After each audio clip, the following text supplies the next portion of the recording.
Salam sejahtera pada semua. Saya mewakili daripada kumpulan 24 akan membentangkan tentang teori komunikasi yang mana tugas kami telah diberikan berkaitan dengan teori semantik umum. Saya sendiri Aldi Alexius, juga rakan-rakan saya Gregory Endro Ajin, Alia binti Anwar, Nurul Amira Natasha, dan juga Wan Nur Hidayah.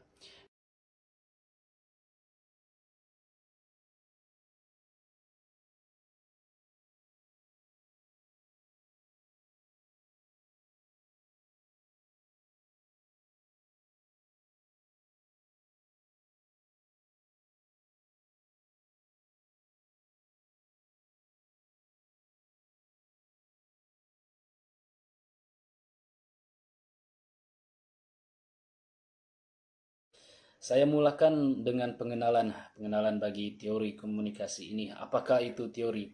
Teori merupakan sebuah kajian yang dilakukan oleh tokoh-tokoh yang berkaitan dengan komunikasi manusia. Yang mana teori ini juga merupakan asas kepada kehidupan kepada semua manusia yang melakukan komunikasi, terutama sekali dalam hidup bermasyarakat. Juga teori komunikasi ini merupakan sebuah pendapat para ilmuwan dan sarjana di dalam membuat kajian tentang komunikasi-komunikasi sesama manusia. Kita ringkaskan kepada tugasan yang telah diberikan kumpulan kami, yaitu teori semantik umum. Apakah itu teori semantik umum? Teori semantik umum adalah 3 elemen yang melibatkan tentang arbitration yang bermaksud perkataan verbal atau sebagai simbol utama. Yang keduanya adalah kabur ataupun pengertian kabur ataupun pelbagai. Yang seterusnya merupakan abstrak, yang mana ianya tidak dapat dirasa di dalam pemikiran setiap manusia. Saya mulakan dengan pengenalan bagi teori komunikasi ini. Apakah itu teori? Teori merupakan sebuah kajian yang dilakukan oleh tokoh-tokoh yang berkaitan dengan komunikasi manusia. Yang mana teori ini juga merupakan asas kepada kehidupan kepada semua manusia yang melakukan komunikasi, terutama sekali dalam hidup bermasyarakat. Juga teori komunikasi ini merupakan sebuah pendapat para ilmuwan dan sarjana di dalam membuat kajian tentang komunikasi-komunikasi sesama manusia.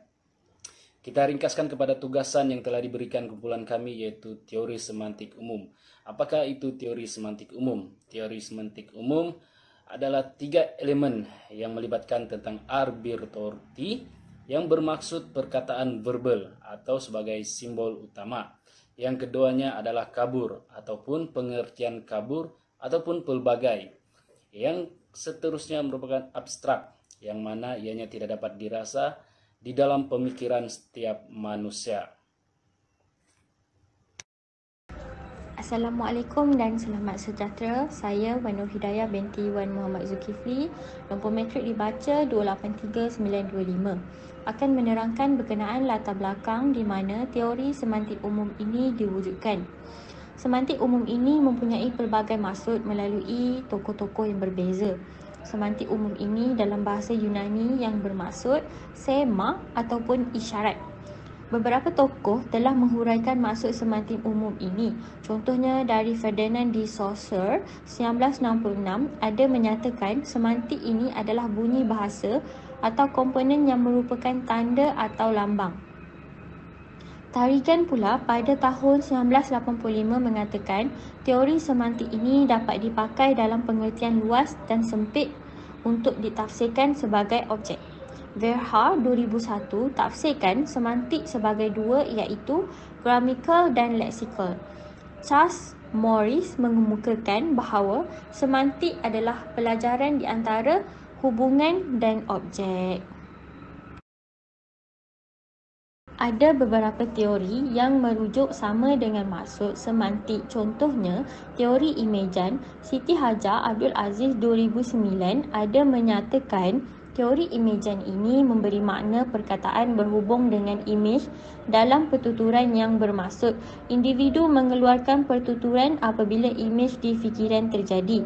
Teori yang kedua pula adalah teori behaviorisme, iaitu teori yang berdasarkan tingkah laku yang dapat diperlihatkan. Seterusnya, teori logik simbolik Kemsem dalam Faizah Nazir dan Faizah Syamsuddin 2016 menguraikan makna ayat yang berkait dengan perlakuan manusia untuk melihat perubahan tingkah laku serta memahami makna yang disampaikan.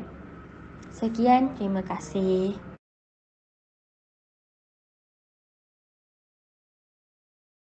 Assalamualaikum dan salam sejahtera. Saya Nurul Amirah Natasha binti Muhammad Zamri, nombor metrik 283885. Okey, dalam teori semantik umum, saya perjelaskan di sini, konsep semantik juga dapat dilihat pembelajaran yang mana merupakan kajian linguistik pada sesuatu kaedah, yang mana ia merupakan kaedah tata bahasa yang bersifat dalam menganalisis makna atau erti kata lain. Semantik juga merupakan komponen yang wujud dengan bentuk bunyi bahasa yang mana ianya merupakan tanda atau lambang. Dapat dilihat juga secara asasnya, lambang atau fikiran dan juga benda, semua komponen tersebut berhubung secara langsung atau tidak langsung.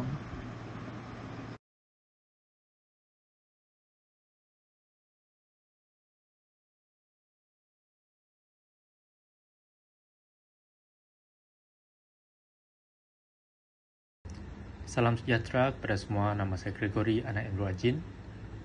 Nombor metrik 283742. Di sini saya ingin membentangkan komponen teori semantik. Komponen teori semantik merupakan tata bahasa dalam sesuatu komunikasi yang memberi huraian yang lebih terperinci dan juga sedikit penerangan. Ia bertujuan dalam konsep yang mempunyai erti dan unsur dalam bahasa yang lain. Dalam erti kata lain, ianya bukanlah imej atau idea. Konsep ini ditafsirkan dalam bentuk pemikiran. Selain itu, komponen teori ini juga dapat difahami dengan sesebuah rujukan dengan erti kata lain yang dapat melihat perkataan beserta rujukan.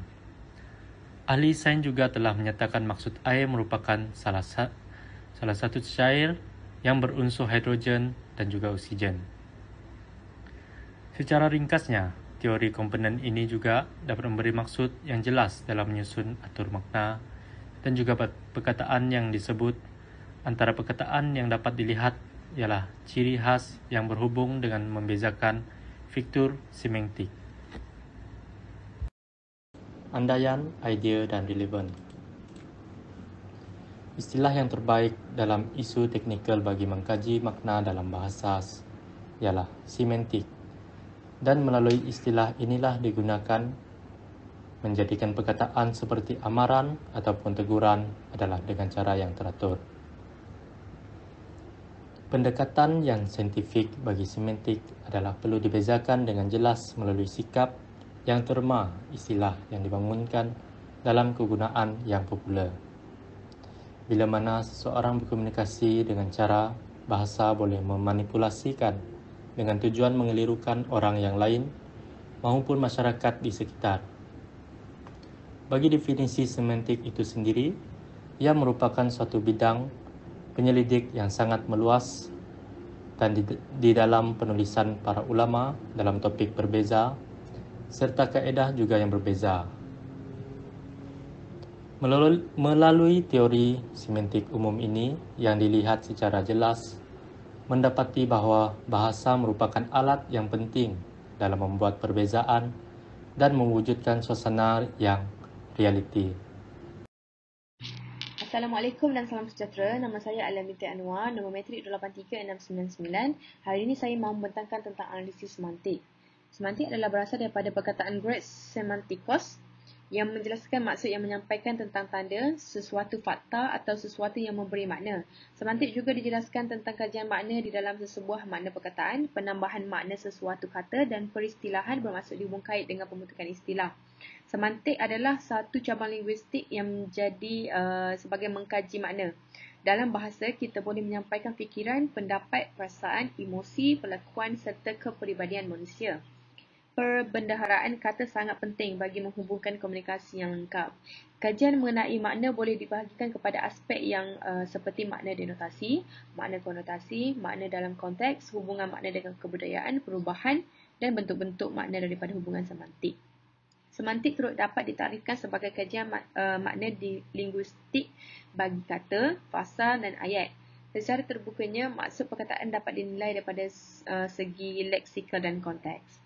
Kajian semantik yang membahas tentang makna perkataan dan penambahan makna sesuatu kata wajar diteruskan agar maklumat tentang sesuatu perkataan yang diungkap itu dapat dijelaskan dan difahami dengan mudah oleh penerima. Semantik juga menjelaskan tentang makna perkataan dan penambahan makna sesuatu perkataan atau percakapan. Wacana pula ialah memberi maksud tentang keseluruhan tutur kata yang merupakan kesatuan, ucapan, pertuturan, percakapan, perbincangan atau pertukaran idea secara lisan atau kesatuan pemikiran yang kuat. Dari segi semantik adalah maksud wacana kebiasaannya akan berhubung kait dengan kajian tentang maksud perkataan serta penambahan makna sesuatu kata dalam percakapan atau perbincangan sama ada dalam bentuk lisan atau tulisan bagi membolehkan penerima itu menerima serta faham dengan penyampaian kita. Seterusnya, kritikan. Kesalahan tata bahasa dari semantik dapat dijelaskan sebagai kesalahan dalam pembentukan kata, susunan kata dalam ayat serta makna perkataan. Perkataan yang sepatutnya ditambah itu sebenarnya perlu mencari padanan yang sesuai dan tidak akan melibatkan ketidakserasian antara kita dan penerima. Apabila mencipta ayat yang menggunakan penambahan kata, kita haruslah memahami dahulu kerana tidak semua orang akan menerima ayat yang kita sampaikan itu dan risau mencetuskan kesan negatif kepada penerima. Terdapat pelbagai tanggapan yang akan berlaku sama ada dari segi baik dan buruk menggunakan semantik kerana sesuatu penambahan ayat yang cuba digunakan pakai itu seringkali disalah tafsir oleh penerima. Tidak semua penerima sebenarnya memahami tingkah laku yang kita sampaikan kerana mungkin ada sesetengah tidak dapat menerima seperti apa yang kita maksudkan. Mungkin juga disebabkan ini akan mencetuskan perselisihan faham antara kita. Selain itu, kesalahan semantik juga dapat menimbulkan dalam menyampaikan kata-kata yang kurang sesuai dan maksud yang kurang sesuai sehinggakan generasi baru terlalu mengikut dengan cara-cara kita sampaikan kepada mereka. Secara keseluruhannya, teori semantik kurang digalakkan bagi menggunakan kerana tidak sesuai dengan pemahaman serta pemahaman yang secara mendalam bagi generasi-generasi kini dan hanya menimbulkan ketidaksefahaman antara penerima dengan penyampai. Kesalahan ini adalah kerana kurangnya perhatian kepada sesuatu yang telah disampaikan. Teori ini akan mencetuskan banyak maksud yang bercanggah jika penerima tidak memberikan perhatian sepenuhnya bagi memahami maksud tersirat tersebut. Sekian, terima kasih. Kami akhiri pembentangan ini dengan membuat sebuah kesimpulan yang ringkas dan padat, di mana dapat dikatakan bahwa teori semantik umum adalah pemilihan kata yang bersesuaian di dalam komunikasi. Di dalam semantik umum juga, teori semantik umum ini mengadakan pertuturan yang lancar di dalam komunikasi dalam setiap individu manusia. Juga dalam semantik umum ini, teori semantik umum ia membantu kita untuk berkomunikasi di antara satu dengan lain dengan memperbaiki cara berkomunikasi kita. Juga kita dapat menerima maklumat yang lancar dan baik serta tepat melalui teori semantik umum ini. Juga di dalam teori semantik umum ini kita akan mendapatkan pengetahuan dan ilmu yang berguna di dalam teori semantik umum. Secara keseluruhannya dan ringkasnya, teori semantik umum ini akan membawa kita kepada komunikasi yang baik dan lancar dalam kesejahteraan dan harmoni masyarakat. Sekian saja pembentangan daripada kumpulan kami, kumpulan 24 untuk teori semantik umum ini. Sekian, terima kasih.